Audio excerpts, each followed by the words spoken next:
Good morning, everyone. Welcome to Activities for People Living at Home with Dementia.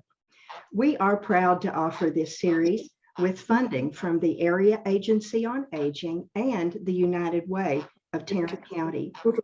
These programs are recorded and are made available for viewing through a YouTube channel for future use. I'm Martha Brown, your host for today's activities, and I'm tickled to present Peggy Spear today. She's going to bring us art that has things to do with rodeo from Yeehaw! From the collection of Damon Carter Museum of American Art. I can't wait, and it's probably got some Remington in it. I hope so. Peggy, take it away. Well, I'm setting you up for disappointment, Martha. There's no Remington in this. Okay. But hopefully the other artwork speaks to you. Yes, it will. And I can always go down the street and look at Remington, right? Yeah, we're just a stone's throw from you. Yes. All right, well, as we know, it is rodeo season here in Fort Worth, and it is the last week of rodeo. It closes on the 6th, which is the Sunday. So we right now are sharing parking lot with the rodeo. So we are very intimately aware of what is happening across the street. And so with Amon G. Carter being the founder of our museum, there's also a lot of ties to the rodeo as well. So we thought, let's look at some rodeo pictures. Yes. Peggy, does having the rodeo here increase your traffic at all? No. Sorry. You know, it's really interesting. We don't deliberately avoid events in January because parking is a mob scene, because everybody's going to the stockyard, or the grounds. Mm-hmm. And January is just kind of a slow time of the year anyway, but we know we are competing with the rodeo. So we'll have people come in looking for the Western art specifically, but generally our attendance doesn't spike at all during this 23 days of horses and bulls. Wow. Thank you for that education. Yeah, it's always kind of interesting. So, but when they do come, they're always looking for the Western art. So we know we have a type that come. Yeah. So this first one we're going to look at, this is not on view right now. It is a photograph of Reno Rip leaving Spitfire. And he's leaving Spitfire. That's an interesting way to put it. As if it were a choice. Yeah, exactly right. So what do we see? We see someone, being thrown from the horse. Yes. What else do you see? A very sharp image. Very sharp image. I mean, the mane at least is sharp. Yeah. Um, you pick up on the motion of it. I mean, like, yes. It's a very dynamic photograph for it being a photograph. Mm-hmm. How big is it? I have that 3x5, so it's tiny little. 3x5. Oh, it's a little one. Yeah, it's like an index card. It says at the bottom what the title of the artwork is. I'm not sure if you can really see it, but it says Reno Rip leaving Spitfire. So I don't know. I was not able to find what rodeo where this particular photograph was taken, but there's a lot written, a lot about this artist, Ralph Doubleday. Mm-hmm. He's credited as being the first rodeo photographer in the US. And well, I guess the rodeo was invented in the US and Australia. But he was the first one to actually take action photographs, which was a real credit to him because photographers did not want to risk their film and camera being destroyed, plus life and limb, to photograph action shots of bucking broncos and bull fighting and things like that. So he went to his first rodeo, I want to say in like 1910, and then photographed rodeos for like the next 30-40 years, and he really made a name for himself. And so he this wasn't something he did as a profession, but when his photographs started selling as postcards and prints, he decided to transition and make it a career, and really was able to run with it. It's hard for me to understand just in my brain, that picture was 20 years before I was born. Because it could be a picture from last year. Sure. Totally. It's so Well- timeless. Yeah, that's a really good point, Martha. It really is. Because you can't see the background very well, as you say. You can't tell where it was from. No. And this is obviously an outdoor rodeo. Yep. And his first, Don't you think, sorry, that it would be in Reno since it says Reno on the picture? that could be the rider's name. Yeah, that's a what I lot of think. riders had nicknames that, Yeah. Oh, So that Oh, could have been, I could not find anything on this specific rider, Reno Rip. But it could have been, it was in Reno and he was a local, rider that everyone loved, but I couldn't find the location of the photograph. His first, he really beat the pavement, proverbial pavement of all the rodeos that were happening in the country. And so his first one he went to was the Frontier Days in Cheyenne. I don't know if any of y'all been to that. It is so much fun. And so, yeah, he went, that was his first rodeo and he took pictures. And then after that, he kind of decided, well, this is what I'm going to do. Really, that's good. I like his chaps are blowing up, Yep. showing the movement. It's such a That's fun perfect. photograph. And he's using a bigger camera to try to capture these, so Wow. he was having to be in the right place, having to snap it at the right time, the exposure, all of the technical thought that needed to go into capturing a picture like this Right. when in such an unpredictable scenario. Yeah. His pictures are really fun. And so if you Google his name, you'll see all sorts of different rodeo images that he took. But it's such a pretty, and like you said, Martha, kind of an iconic, timeless, Yeah. when you think of like a bucking bronco, this is kind of the thought you think of. And so he was able to capture these first images of riders being thrown and things like that, because no one else was taking these types of pictures before him. Or like pictures and sculptures where the horse is not bronking, but it's riding. What do you call it when they pull up their feet off the ground? Rearing up? What's that? Rearing up. Rearing up. Yeah. Yes. And some of those things too, because photographs weren't being taken of those of a rearing horse or whatever, a lot of it came from imagination of what these artists either had seen or kind of created in their mind. Here we're seeing truly what that looks like and capturing that moment, which was really a moment in art history photography, where now this is a whole new genre of photographs that people were able to see, especially in the East where, rodeos weren't a thing. Yeah. And, unless they saw, Buffalo Bill kind of Buffalo Bill. Yeah. You generally did not see rodeo on the East Coast. So do you know what the time frame for Buffalo Bill and No, and his Wild West I show? don't offhand. I should. We even had an exhibition about the Buffalo Bill era. How long was And Buffalo And Bill? it was probably around the same time, maybe looking into the 30s.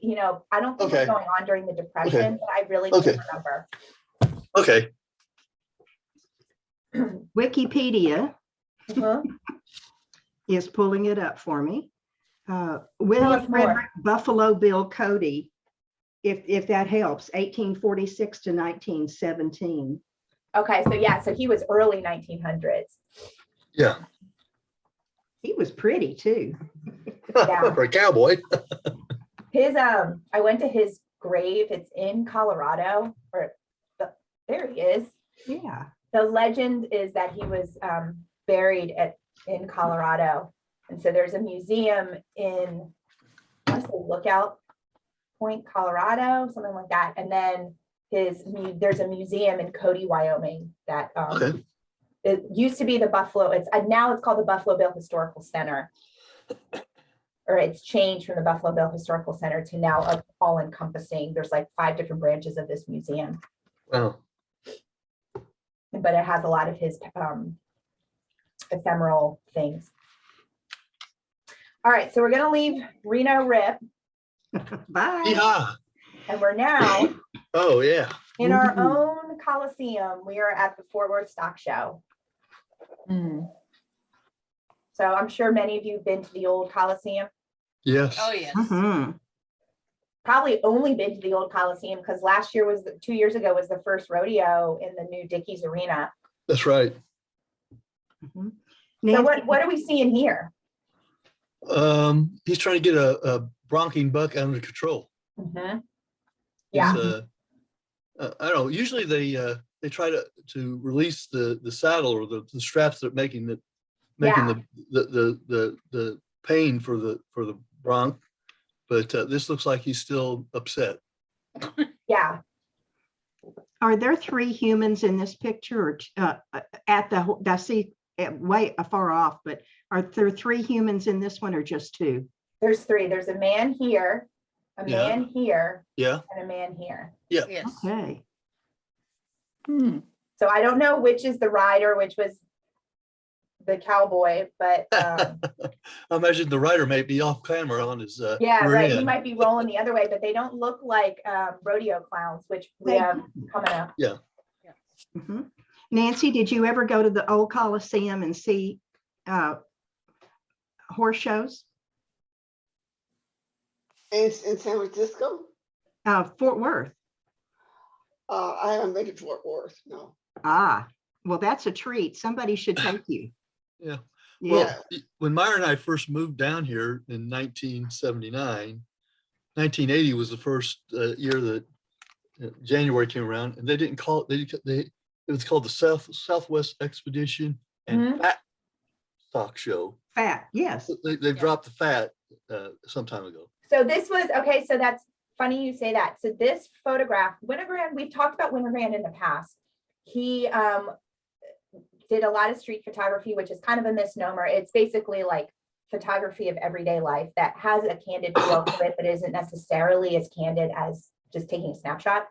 Anyway, this photograph is the cover piece for a book he took of images, or for a book he made of images he took at the Fort Worth Stock Show. And the title of it includes the Fort Worth Fat Stock Show and Rodeo. Yes. Yeah. Yeah, and so that was still its name in the 70s. I don't know when it changed, but Well, yeah. I mean, I remember when it changed. I don't remember what kind of year it is, but seems like was the perception that people were put off by fat, even though that's what they hit me did. funny. I've never seen that. It hit me kind of funny when I was doing the research. Actually, it's still, they still get the animals grown and Plump weighed a lot, weighed more. Yeah. So that was one of the credentials or Yeah. requirements, is that they were big and fat. Some of those cows fit that fit that Oh, yeah. bill. And some of those pigs too. I mean, I Oh my don't know if you've ever gosh, seen yeah. pigs. Or bunnies, those bunnies. Oh my, Oh, yeah. in the cages. Yeah.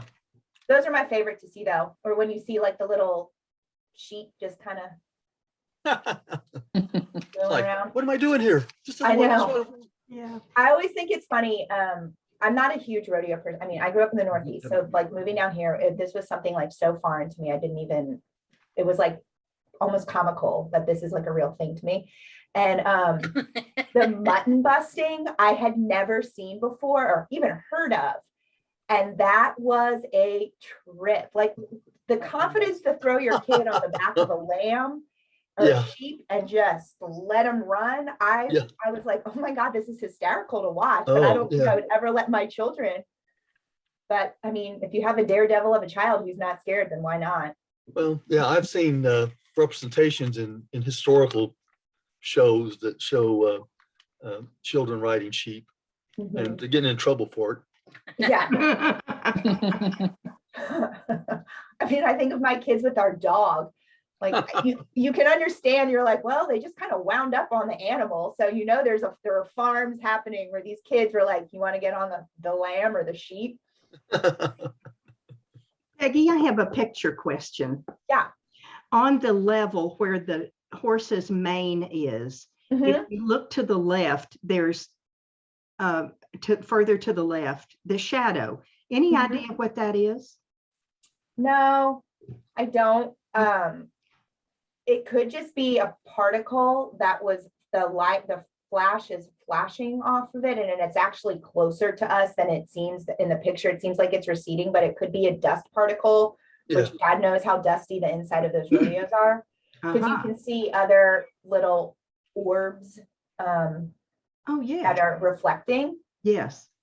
Okay. It could have been that, and the flash is so he's obviously taking this indoors. The flash was really important to these pictures because it heightened the dramatic sense of what was going on.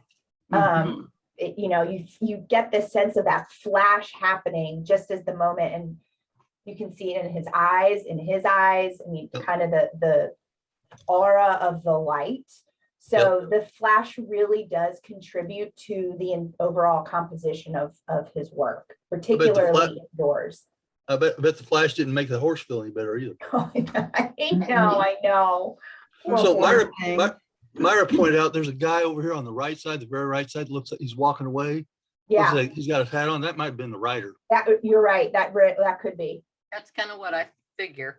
And that, as far as that thing we were just talking about, that could be a timer that the light's flashing back. Because there's over a here? timer. Yeah. Yeah. Hmm.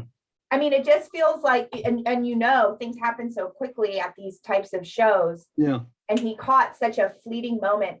And some of the things, when you're reading about Winogrand, sometimes people didn't even know he was taking the picture because he was taking them so fast. And he's thought to estimate it to have like over 1 million photographs he took in his lifetime. So he's just constantly snapping, and then going back and looking at what he took.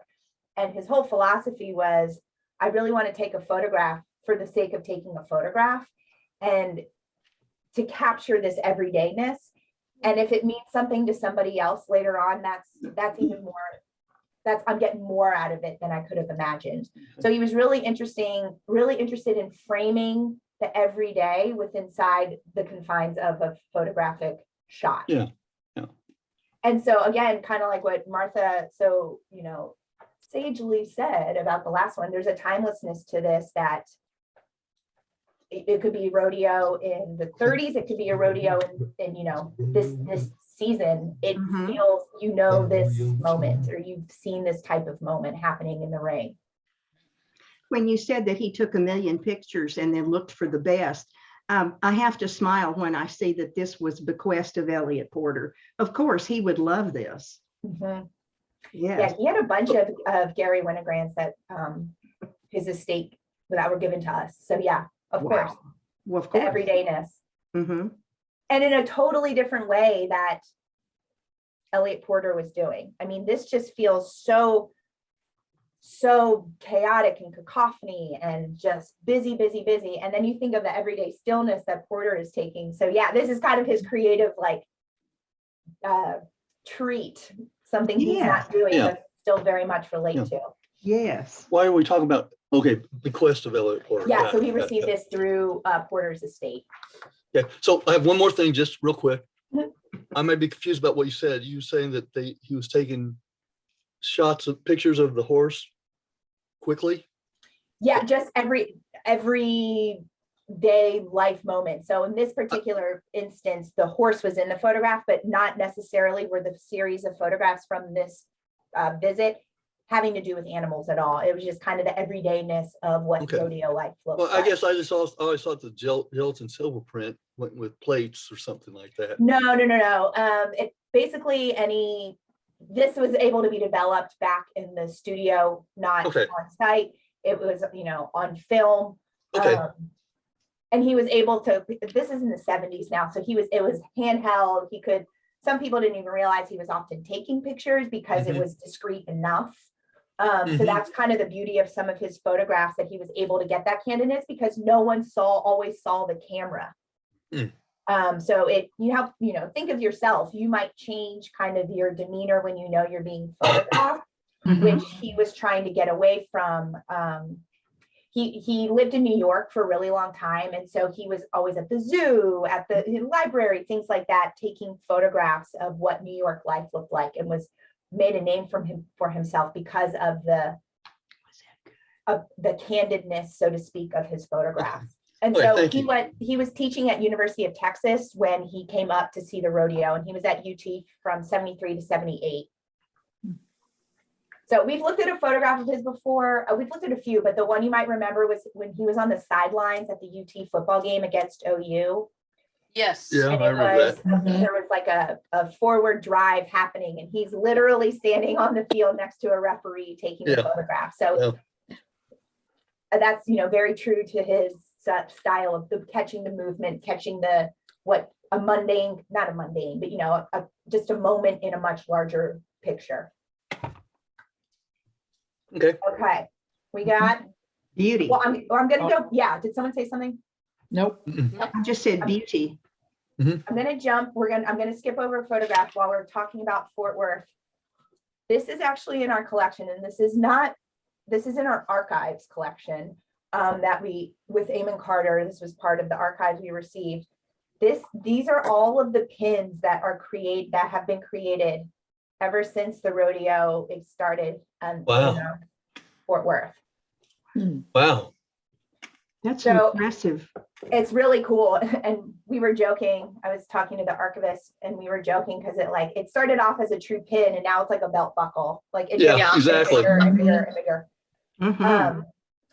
But these pins, you put them on, it gets you on the grounds for the entire, you just show them your pin and you get to go on the grounds throughout the entire run of the stock show. So all of these were Eamon Carter's, and then we continued purchasing them after Eamon Carter passed. Mhm. And so our director will wear the pin when he heads over to the shows, or Yeah. it doesn't get you into the rodeo for free, but it gets you into the grounds for free, and in the roadhouse. I don't know if you've ever been to the roadhouse, but that's where the drinking and the dancing happens. So No, I would never be there. No. No. you might not remember being in the roadhouse, but you were in the roadhouse at one point. I Yeah. promise you. Hey, let me ask another question about this. Now, Mhm. didn't this rodeo stock show start in the 1890s or something like Yeah, that? in the late 1800s. And so of course, my archivist just is the things he knows, it's wild. And so they have this right now on view in the library. We put it up every rodeo season, the pins. So those who are coming from the rodeo are able to see the collection of pins. And this is Eamon G at one of but yeah, it started in the 1880s, I believe. And our archivist played a trivia game with me, which I'll give to you all. There have only been 2 times that the stock show has been canceled in the entire run of it. Wow. And do you have the guesses on which they are? What the reasons are? The COVID. COVID pandemic? was one. Oh, could it be the Second World War somehow? Yeah, you got it. I think it was Wow. 1942 or 43. It was canceled because of World War II. I was thinking right there around, Oh. when was Pearl Harbor? Was that in 41 or 42? It was in late 41. Yes. So in January 42, that might have still been shaken. Yeah, totally. Yeah, and when did America enter the war? Around there, 45. right? 45, but I don't know when. Yeah, Wasn't it it- was late. wasn't it- It was late. Oh, it was late. Was it not right when Pearl Harbor was attacked? Well, yeah, that part was pretty quick, but we went against Japan. We weren't going against Europe at the time. Yeah, okay. So you can see here's a little closer view of some of the pins. And I couldn't find anything about the artists and who, if they're a call for artists, or if just like the committee of whoever runs, the governing body that runs the stock show votes on it together. But you can see here it says the Fat Stock Show, and Yep. then Fat Stock Show, and it seems to be gone by whatever year this is. 1991. Oh, that makes sense. That's probably right. 89 is gone. Yeah. So anyway, this was 2020s. Of course, we didn't have it in 2021. So we have one for 2022 that will be on view next year when we have this Okay. display. So I guess the question I was really asking before was there a pin for the first stock show? I couldn't I would assume, but I don't know. This doesn't look like 100. No, it does not. So maybe not here. We can see the selection of badges chronicles the annual report, blah, blah, blah. Many of the badges belonging to one of the exhibition's most prominent supporters, Eamon G., who was serving as vice president of the event in 1924, was among those who guided the Sox. So this might actually be when he started collecting in like the 1920s. Okay, well, actually, I did a count of the top row, and if you just multiply it by 6, it could be 100 years over 100 Close years. to, yeah. I just counted them and there are 81. 81, okay. Yeah, good for Good you. on, good on you, sister. Yeah, so you can see a picture of inside the Coliseum. All right, so we got one more photograph. Oh, You need your comic relief. So we've got our rodeo clowns. And so this was kind of interesting. I went down a rabbit hole kind of researching the history of what a rodeo clown is. And they're actually like very athletic.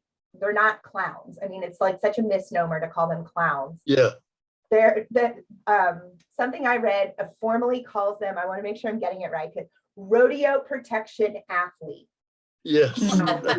Okay. That's very well described, I think. Yeah. And so, I mean, honestly, they should be like daredevils, the confidence of these guys. But they started in the 1920s adding this rodeo, rider protector, basically, because they switched the types of bulls they were using that were a little more aggressive. So they needed somebody to distract the bull while the rider was then running off to safety. And then it's kind of, and so they were wearing baggy clothes, and then their baggy clothes kind of evolved into something kind of comical. And then in 1930s, that's when they introduced the barrel. So it kind of evolved as the bull riding evolved. And so then they were expected to be kind of the comic relief and buck back at the announcer and put on a little show to entertain the crowd when it was in between bull riders and stuff like that. So they were kind of doing double duty, but the primary goal was to protect the rider, and it's almost like a bullfighter. So some people called them bullfighters because they were the ones that were then summoning the bulls to come to them. Yeah. And then now, you will see some of the clown makeup, but now, of course, like every other sport in the world, they're wearing sponsored t-shirts. Oh, yeah. So it's turned into another advertising billboard, but as time evolved, some of that, the silliness of their costumes died down because it was an opportunity for people to advertise. So I don't know if this is real, but in movies or films that I've seen about rodeos where these guys in a bull ring, they actually jump in a barrel to get the bull at them, and they just get down in the barrel and let the bull knock them around. I mean, that's hard. Oh, I can only imagine. And they're not wearing any at least then they weren't wearing any padding or anything like that. They weren't. I think now they are. I mean, they should be if they're not, but I think there is some padding, maybe helmets. I don't really know, but I'm sure OSHA wants it. Yeah. And so I feel like these people are like the unsung heroes of the event, but with the name clown, their clout isn't as high as it should be. And so this particular photograph, we don't know who the artist was, but it was, you can see at the bottom, like the other, it's identified Midsummer Roundup Salida.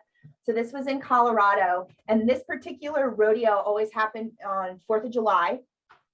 And then, so it started in 1927, and by 1932, with the Great Depression, this particular rodeo stopped. Well, this makes me, go ahead, Don. I didn't hear the date. So 1942. Started 1927 and ended by 1932-ish. 32. Okay, gotcha. This makes me want to go to a rodeo just seeing the clowns. Yeah. Yeah, they're entertaining. Well, if you want, there's a rodeo that goes pretty much year round over in Mesquite, where the prisoners have their rodeo periodically.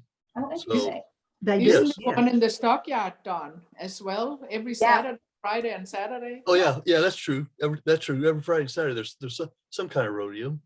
We have But a yeah. friend who's a barrel racer. He's racing this Sunday. We're gonna go see him. We did Oh, not go to great. the rodeo. Well, we've got to get Nancy to go to a rodeo. That's just all there is to it. Nancy, do Yeah, you in think for a we could be treat. able to do that? Yeah, get her a cowboy hat and bandana and she'll be one of the crowd. She will Yeah. be one of the crowd. Yes. All right, Well- friends. Well, those are our cowboys this week. Rodeo ends Sunday, so we won't see him again until next year. well, thank you very much, Peggy. That was Yeah, and nice. next week, you. I will be back with red because it's Valentine's Day coming up. And Interesting. then Yetta, our Olympic season is kicking off tomorrow. So we'll do sports later in the month too. Okay, All great. right, good. All right, Yeah. friends. Well, Right. stay safe and stay warm. God only knows what to expect with this ice storm, but I hope everybody That's right. stays good. Yeah, you too. All right, too. bye, friends. Thank you, Miss All Peggy. right, Have a bye. great Bye-bye. day. Until next week. Kiss the, oops. I started to say kiss the babies for me. Can't. She's gone. Hey, Nancy. All gone. Yeah. Yeah. Okie dokie, here we go. Oh, am I sharing? Yes. Okay, good. Peggy Spear and Rodeo. And then next at 11:30, we have Where in the World is Heather? And I don't know where she's going to go today. And at 1:30, come on, Martha, Nia, Moving to Heal so we can warm up our bodies before it gets cold tonight. And then tomorrow, bingo, all day long, all day long. We're starting a new month, brand new bingo game. Nancy won last month. Oop, poof. Oops. Nancy won last month with 8 games. So let's, That's right, Nancy. Yeah, she just Oh, she's poofed got- away. she has a good card. She must have a good card. That's right. And we've just gotten almost up to 100. So it'll be interesting to do a new sequence going back down. Oh, okay. Mhm. Yeah. Yes. So Hans and Yetta, you said you're going somewhere and won't be here. We are going, yeah. Okay. So we are going to leave. Okay. Okay. Well, it's been great to see you. It was Yeah. good seeing you too, yes. Yes, Hans, Yes. it's always good to see your smiling face. yes, it is. Yes, You you're stay, so you stay welcome. warm. That's Stay it. warm, Yes, yes. everybody Be- stay warm. Be careful Thank out you, there, too. Hans and Yeah. Yetta.